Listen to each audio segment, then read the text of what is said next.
Hello, gamers! Welcome back to another episode of the Cuddlepunk Podcast. I am your host, Veronica Vex, the dumbest girl alive. With me today, oh my god, we got another repeat guest. It was 2 years ago that we first had them on, and now we're having them back on again. Michi from Mega Infinity is here, everybody. Let's go! Hi, How's it going, Michi? it's going. I didn't really sleep last night. I didn't sleep because there's a evil fucking cat that lives in my room who just loves to keep me awake all the time. Yeah, I have a gremlin that does that too. Yep. Name is Butterbean. I remember Butterbean. Good to know that Butterbean is still with us and still being gremlin-y. Yeah, he's more goblin gremlin than ever. Always good to hear. Let's start off by talking about Chaos Magic from last year, the new EP that Mega Infinity put out last year. It's all fantastic. It's genuinely fucking so fucking good. Thank you. I want to talk about Dude Poisoning and the Common Sense Kid feature specifically. Talk about Common Sense Kid and how you guys ended up working with him on that track. We were chatting. I know, like, a lot of the times when people harass me on Twitter and Instagram or whatever about, like, who knows what, like, about, like, the dumbest shit. People Um, harassing you, Michi, on Twitter? Perish the can you fucking thought. believe it? Uh, there was, like, several years ago, maybe 2 years ago now, somebody was like giving Mike and I a hard time about NFTs because our band's old name, Mega Weapon, like our first name, is like now like a Bitcoin sort of I don't know. I don't really understand that. Anyway, all these people were like harassing me, and like Craig like swooped in. It was just like bragging on, like, he just likes to like clown on people who are suck.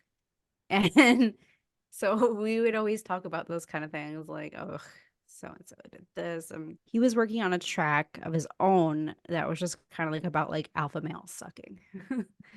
And I was like, I have a song like that too. Do you want to feature on my song? That's fucking rad as hell. That song, like, it feels like the way I describe it is that, like, if Kathleen Hanna was fronting Flowbots on that track a lot of the time. It's so cool. I love that. I love that. That's like the nicest thing anyone's ever said to me. Let's talk a little bit more about, like, the bullshit that you have to deal with online. What the fuck was going on with that, like, pop punk radio, like, paper play bullshit? I have no idea. So like as a PR, like I'm not gonna like sit here and pretend that I got all the emails on my list like the like best way possible. And I've learned from my mistakes since then. But like I want to say like I got that person's email from like one of those things where you could like just buy a bunch of contacts and then reach out to them. So you can't tell from someone's user, just through email that they're going to be shitty. And so, I replied to them being because like I just said no. Like no is a full sentence. No. I'm not gonna give you $5 to promote my news. Like you didn't have to click on the email. It says new submission. Like Like, that's not the standard for anything like that. Like, paying no, for, not at like, all. press or something like that, that's not a standard thing with these kinds of publications. With publications in general, it really shouldn't be. It's unethical. But like, with places like Submit Hub and Uso Soup and things like that, where like it is a paid advertisement when you're getting press from these places. Like, and I'm guessing that's how I got their contact was from Submit Hub or something like that. And yeah, so I emailed them. They asked for money back, which was like polite and whatever. And I replied back just like no. And they took it like hyper personally. It's just kind of like, okay, you're running a scam. But I didn't even use the word scam. I was just kind of like, by the way, do you know the difference between like advertising and publicity? In a very like, this is something anybody could Google. Like, Right. and so I sent that, and in my email signature, I have red flag, I have my pronouns, and yeah, they decided to call me a leftoid or whatever. But it's actually kind of funny because one of my friends that I've met from Ska Punk International, who also has like a TikTok channel, she was telling me that this guy like just like does this all the time. And someone that she knows told her that this guy lives in his parents' basement and sells stuff on eBay. So he's down bad for $5. Amazing. Down extremely fucking bad for $5. You work for PR for Ska Punk International. Ska Punk International has been very, very good to this podcast so far. How did you end working with them, and what are some of the details of the job that you've got? So back in 2021, when Chris put out his first compilation, Songs for Moms, he reached out to us and asked us if we wanted to be on it, and we recorded a track and put that out with him. And like from then, we started having just like a close relationship. And he helped us with PR for our first album, Rainbow Heartache. And then after that, Mike and I were planning our wedding, and we had to hire a DJ. And in a past life, Chris was a DJ. So I was kind of like, can I hire you to be my DJ? Like, what do you think of that? And then we flew him out, and like the two of us have been kind of like best friends ever since. He was like my honorary bridesmaid. I don't know what people say about stuff like that. Like, just because Bridesmaids is pretty. That's a very funny and very ska way of saying it, actually. yeah, he was like my bridesmaid that day. Like it kind of just like well that whole week, the week that he was here for the first time, we're just like I had so many errands to run. Like the day that he arrived was the day that like I took off for the rest of the week to get like my nails done, my hair done, my like all of like the crazy weird bride shit. And yeah, he came with me to come pick up my dress. He came with me to pick up like flowers, all this stuff the day of so that he could take my car for the next morning because I was staying at a hotel and I didn't need the car. And from there, he started telling me about SPI Fest. We started talking a lot about the label, behind the scenes at the label. And you know, when he did our press for Rainbow Heartache, it was kind of like a joint effort. Like even though I had hired him, it was kind of more so like, can you send these emails? Or like I would do research on outlets I wanted him to reach out to or playlists I wanted him to reach out to, and he would do it. And it just kind of like, yeah, we got along really well. We became quite the team. So back in May, when I had gone, not May, March, last March, when Mike and I went down to Texas for the first SBI Fest, um it was becoming pretty clear that Chris was very overwhelmed and needed help. And you're just kind of like, I'm willing to pay you for it. You know, like I trust you. You're one of the very few people that I would trust to do this. And you know, as time went on, it was kind of like, I want to do that. And I wanted to eventually start my own PR agency anyway. It was just kind of like the space to do it. Like, but yeah, I handle all of the marketing, the email marketing. I handle the band's EPKs. I handle their press pitches, their playlist pitches, book their podcast appearances, their radio appearances. I do radio pitches.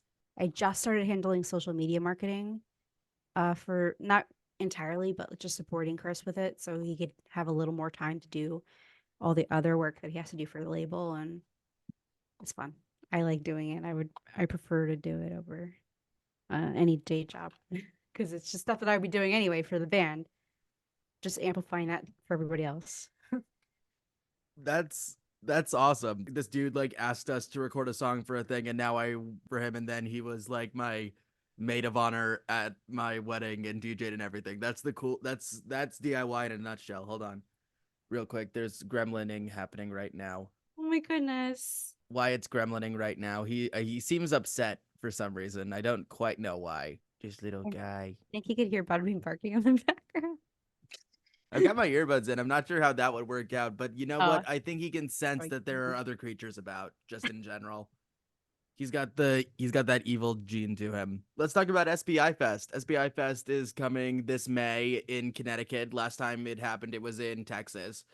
What drove the move to Connecticut for this year? We wanted to make it like something that moves around every year and a destination and kind of really get into different scenes within the country.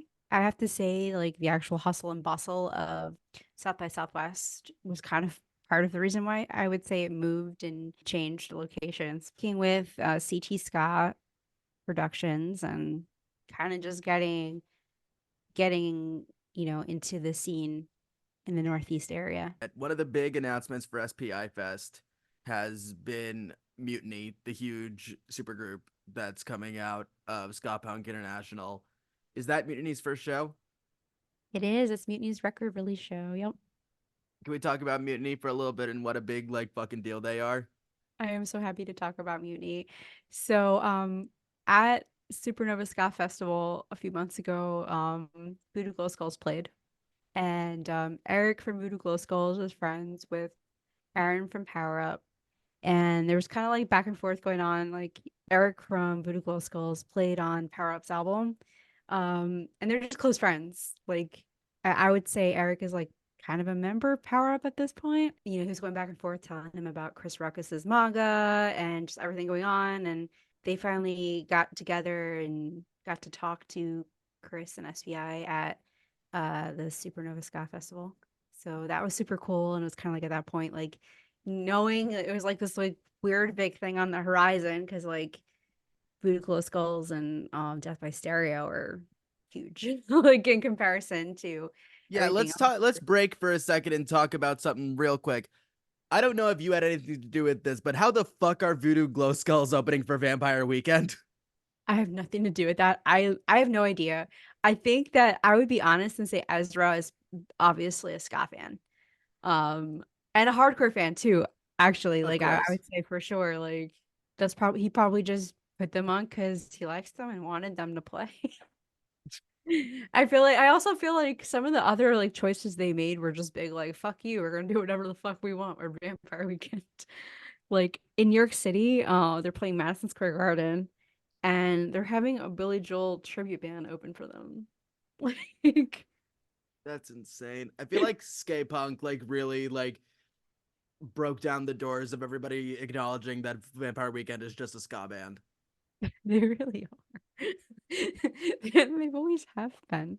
Like Thanks, Jer and Jeff, for finally making it so everybody else realized what we've realized for this entire time. yeah. Yeah, it's always been like they're influenced by Caribbean sounds. Like, yeah, you're not saying those Caribbean sounds are fucking ska. Like, come on. This is funny. It's just like that point in time where ska wasn't in the mainstream and I have to say, even like doing PR for ska, there's so many outlets where I email them and I never hear back. And I think it's like the word ska that they're just not answering. It's I have a like, theory about that. So I think I know what the song that makes people hate ska is, and it's my least favorite song of all time. People don't realize that Walking on Sunshine is a ska song. that makes sense. That makes a lot of, yeah, I would say it is a ska song. It's absolutely a ska song, and it's the most like forced positive, more than like Boss Tones, more than Less Than Jake. That song is forced positivity in a nutshell, and I think that's the song that makes people hate the sound of ska. Yeah, I feel like that plus like the people putting it together with like, Real Big Fish wearing Hawaiian shirts and it being goofy and not like it's like origins of being like, anti-racist. Yeah, People together, uniting the races. Like all of that gets lost when it comes to just a bunch of white guys in fedoras. And that's what people think it is. Like it's it's so 2024. annoying. It's not that anymore. Some of these like music journalists are just very like dead set on like I do not like ska. Like okay, sorry you don't like ska, like but you didn't even listen to Mutiny. They're like as much ska as they're not. Like Right. No, back to Mutiny. We were on like the Voodoo Glow Skulls and Power Up like connection part of it. oh yeah. Yeah. So yeah, they met up with Chris and they just seem to be really into all of the things that, SPI has been cooking all year. I'm not gonna maybe I will toot my own horn. Um, so when I started doing the PR in Toot your June, own horn, Michi. That's what this show is for. toot my own horn. When I started doing the PR back in May, June with Poindexter's album coming out, there's really like a lot of the record labels don't have a dedicated PR person. And for Voodoo Glow Skulls, for other releases, they kind of saw that's where things fell between the cracks, and it was kind of like we don't have to hire someone to do PR. You have a PR person, like, and they were into that, and it was just kind of like I'm cool with that. Like, they're also just like really nice people. Like Eric stayed over our house a few weeks ago, and he's just like the nicest, and Chris Ruckus is the nicest, and I've only chatted here and there with most of the other members. And I mean, like, obviously, get a little starstruck about like when Ephraim Schultz texts me, like, like I'm just kind of like they're all You're very only kind to human. me and very grateful and just like cool, like and like all willing to work with. Like literally, like I was just like I sent them some like idea and I was like, maybe this is crazy, but like I have this idea for how you could like sell this and do that or whatever. And they'll just like hear my ideas and be like, oh shit, that's a really good idea. Let's do it. And I'm like, okay, let's fucking go. That's so refreshing to hear of like a band full of like, let's be fair and call them like older members of the community, Yeah. just like being willing to like listen to actual like good social media ideas and like being willing to like actually go out and do the things. Like one of the things that I'm always saying to people is if you're going to do this, you're gonna have to do the TikTok dances at some point. Not that specifically, but like you gotta play into the same game. Yeah, I've been trying to make like I haven't put my face in their TikTok videos, obviously, but I keep trying to make them things to put on TikTok. But I feel like also like Ephraim is like it feels like he's very much got this vibe of being young at heart. Like he's gonna be like 90 and still be like a cool skater, dude. I Like love that. in my opinion, I I love the feel hell like out of there's like that. no getting jaded. He just has that like personality. It doesn't seem jaded. Like whereas like a lot of other older people in the scene are jaded. It's They because don't they want to have money. hear, yeah, they don't want to hear my advice or my thoughts. And I'm like, trust me, I'm grinding around the clock for my own band, trying to get noticed. And We like, made this one album in 1997, and we are going to do the exact same things that made it so that we can have that exact same success, even though it is currently 2024. and totally different. Like people don't even, I mean, not at least in the US, people don't really buy CDs in the US. People Kids barely don't know buy what records. Clueless is. You're not Yeah. gonna get booked on a TV show or in a movie now and like have your band blow up or anything. You gotta do it through like social media or like through like more niche type of stuff. You gotta stop. There's a level of success that like you gotta stop pushing for. It's all about finding your niches at this point. Exactly. Like anybody can go out there and make a record. Anybody can go out there and make, less than Jake's albums or make Fish albums and sound like a nice little clone that goes in the same box. Anyone could do it. Like you Anyone don't can do have, it. yeah, you don't have to have been, kicking in the 90s to do it. Like it's just kind of like how do you still keep your head above water? I don't know if you like you have to have that niche. And you see that even like, Mustard Plug on Bad Time Records. Like you have to have the newer things in your corner too, or else it's just gonna be like somebody one outlet that I wrote to trying to get Mutiny on covered Voodoo Glow Skulls at some point in time this week. I'm not gonna name names and like call them out and shit.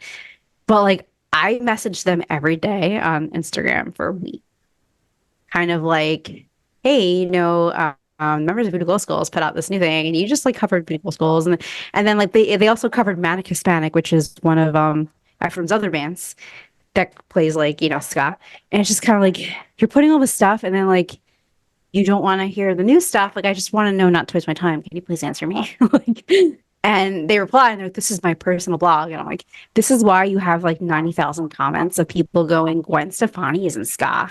Because it's like, how many times are you going to post No Doubt for the rest of the time? Or things that like, people don't care about anymore. You have to put something newer. Fucking, I'm not even the interrupters, whatever. We're not even gonna get started on the fucking interrupters. No, I'm Jesus not. fucking Christ. I'm so glad that Sum 41's final Chicago date is going to be Riot Fest, so I don't have to deal with the fucking interrupters. Thank God. Yeah, I'm not a fan.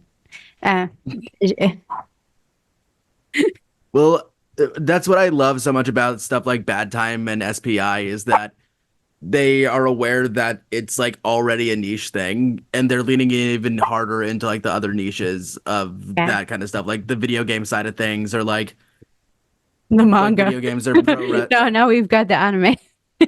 the video games, anime, pro wrestling, like they're very much leading into like all of the like already nerdy shit that is a result of like if you're into ska, you're gonna be into some other nerdy shit at this point. That's just kind of the rule. Yeah, honestly, this one's Ska for the Weebs.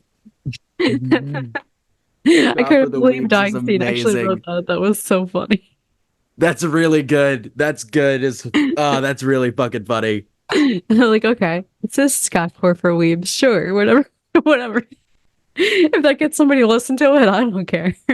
That's fucking sick as hell. We were starting off a little bit sleepy, but it's very clear that we pumped ourselves up now. We have each chosen 7 pump up songs, and we're going to put them through a very specific test in just a few minutes. We will be right back with some more of the Cuddlepunk Podcast. Welcome back to the Cuddlepunk Podcast. We are still here with Michi from Mega Infinity and Ska Punk International. One of my favorite music podcasts is the Song versus Song podcast with Todd Nathanson and Alina Morgan. At the end of each episode, after they've done comparing the songs, they have 4 questions that they ask to determine which song is the better song. And one of those is, would Megan Thee Stallion listen to this song for an evening of hot girl shit? Michi is one of the biggest Meg fans that I know, one of the biggest hot girls that I know. And so what we're going to do is I've had Michi choose 7 songs, and I've chose 7 songs. We're going to have those songs go head to head, and we're going to see which one is most likely to be listened to by Meg for an evening of hot girl shit. Michi, are you ready for this, the most important of all of the discussions? I am. What is your first song? Okay, so my first song is am I allowed to pick Ska? Of course you're allowed to pick Ska. Oh, sorry. Call Your Bluff by Catbite. It's a very good choice. It's a very good choice. The song that I have going up against that one is Punches by Frank Turner off of his last record, Frank Turner Hardcore. This is hard. I have a feeling that if Meg were to ever learn about Catbite, they would be one of her favorite bands, just period. I think And as so. much as I love my boy Frank, I feel like that's not as much. It's an easy, that's an easy dub for Catbite. I'm pretty sure that one went way quicker than I was expecting it to. We gotta bump these up a little bit more on my end. Alrighty, what's your next song? Okay, the next song is Black Sheep by Magick. We're gonna go with Rollin' by Limp Bizkit. Oh shit. This one's difficult because I think Meg might pick Limp Bizkit. see, that's what I'm thinking. Meg might pick Limp Bizkit for the beat, but I also do believe that with the anime girly side of Megan Thee Stallion, that She she would probably have likes more of a Pilgrim. she might have more of a personal connection to Black Sheep because of Scott Pilgrim. This is why I usually like to have 2 people judging these, 2 people with these, and then I could be the tiebreaker. Oh, I'm sorry that Mike is not here. It's all good. It's all good. We'll flip a coin for this one. All right. Heads or tails? I guess tails. You won. It's Metric. Metric Black Sheep. All right, my next one is $1 million by 100 Gex. Oh, that's not fair. I just referenced $1 million in a song that I was writing earlier this week. God damn it. All right, I'm gonna put it up against Fly Again by Turnstile, but that's another instant dub. Dang. I have Turnstile on mine too. All right, so then Turnstile will probably win again. But no, $1 million. I got a $1 million chant started at Riot Fest last year, and it was at 100 Gex's set, and it was probably the most powerful I've ever felt in my life. That is so sick. I was happy to see 100 Gex. That is amazing. I've seen them 3 times. I saw them Lolla 2022, 420 of last year, and then Riot Fest of last year. That is so cool. I want to see them. I call myself the dumbest girl alive for a reason, Meech. I have to say that album was like #1, like Same. on my not the like not the #1 spun. I really thought it was going to be the most listened to because of the pump up songs. Like, how the fuck am I going to wake up in the morning? But Oh, of course. I guess I must have went through like a month or 2 where I wasn't listening to it every day, but I was listening to it like every day all year. Getting so pumped up, gotta calm myself down a bit. That's what the energy is at the Cuddlepunk Podcast. We get too hyped, so we gotta calm ourselves down. All right, yeah, that's an easy walk for $1 million. Next up. This is new on my pump up list, but it just came out today. What a difference a year makes by Mutiny. Only because That's they have like a countdown in it. And it gets me really hyped. that's fucking sick. I'm gonna put that against Denny Nedelko by Idols. Ooh, that's rough. That's one I'm probably gonna fight for because that's like the like unity aspect of that song and just the riff on that one just drives like that's a rush of coke straight to the brain. I would say that's a win. Sorry, Mutiny. I know you guys are legends, but we're going with Idols on this one. Is that you chose a Scott Pilgrim one? There's a Scott Pilgrim one on my pump up mix on Spotify. Threshold by Sex Bomb. Oh, sick. I'm gonna go with Pretty Girls Make Graves. The speakers push the air. Kind of feel like those are both seem kind of gritty. Crunchy indie rock type Yeah, vibe. crunchy indie rock. Yeah. I think Sex Bomb wins. I think Sex Bomb wins too. This Fire by Killswitch Engage. Ooh. CM Me. Punk's first entrance theme. Ooh. My next one was gonna be another ska one. But now I feel like it's kind of random. I have the ska version of the folk song Bella Ciao. And that's done by Talco. That's rad. I'm listening to all of these afterwards, even the ones that I haven't heard yet. That's exciting as hell. I'm gonna create a playlist with all of these pump up songs just in general. I think we were losing focus on which one Meg would listen to, unfortunately. Yeah, well, I think she definitely picked Sex Bomb. I think she'd pick Sex Bomb as well. And I don't know about Bella Ciao. I don't know about Bella Ciao either. Yeah, I don't think so. I think that something about Meg seems like Megan Thee Stallion seems like a CM Punk girl. Yeah. I would say that too. I think we're going with Killswitch on that one. All right, last one. What do you got? A Mystery by Turnstile. Mystery by Turnstile. I'm going to put that up against... I'm going to do Throne by Bring Me the Horizon. Ooh. I feel like Meg would pick Bring Me the Horizon. See, I feel like Meg would pick Turnstile. That's rough. That one's really hard. I think we might need to coin flip for this one too. The coin is all powerful. You want tails again? Yeah, sure. Tails again. Turnstile wins. Yeah. I got destroyed, which is exactly what we expected to happen. But you know what? It's not about us. It's about Megan Thee Stallion. And it's about Michi from Mega Infinity and from Ska Punk International. Michi, thank you so much for coming on the show. Is all Meg. What's up? My real pump up mix is all Meg. It's all Meg. We couldn't pick Meg songs because she doesn't seem like the person. Actually, she does 100% seem like the kind of person who would pump herself up to her own music, and she deserves it. Yeah. But I didn't pick her songs because I wanted her to pick it. Of course. All right. Michi, thank you so much for coming on the show. Where can we find you and everything that you do? Well, I am Scalanis Morissette on Twitter. Still the best Twitter name I've heard in my life. That's fantastic. And TikTok, I'm Scalanis Morissette. You can find me there. You can find me at Mega Fam Infinity is my band. And Ska Punk International is all Ska Punk International. Everywhere. You can find video versions of the Cuddlepunk podcast on YouTube and audio versions wherever you find your podcast. You can find me at Veronica Vext on Instagram, Twitter, TikTok, and Blue Sky. If you want to, you can go down to the description and pledge to the Cuddlepunk Podcast Patreon, where you get a whole bunch of cool stuff for either $3 or $5 a month. The logo for the Cuddlepunk Podcast is done by Lauren Young. You can find her Instagram down in the description. The theme song for the Cuddlepunk Podcast is Lose a Turn by Modify. You can find links to all of her stuff down in the description. Michi, thank you so much for being on this episode. This has been wonderful, like always. Hell yeah. Thanks for having me.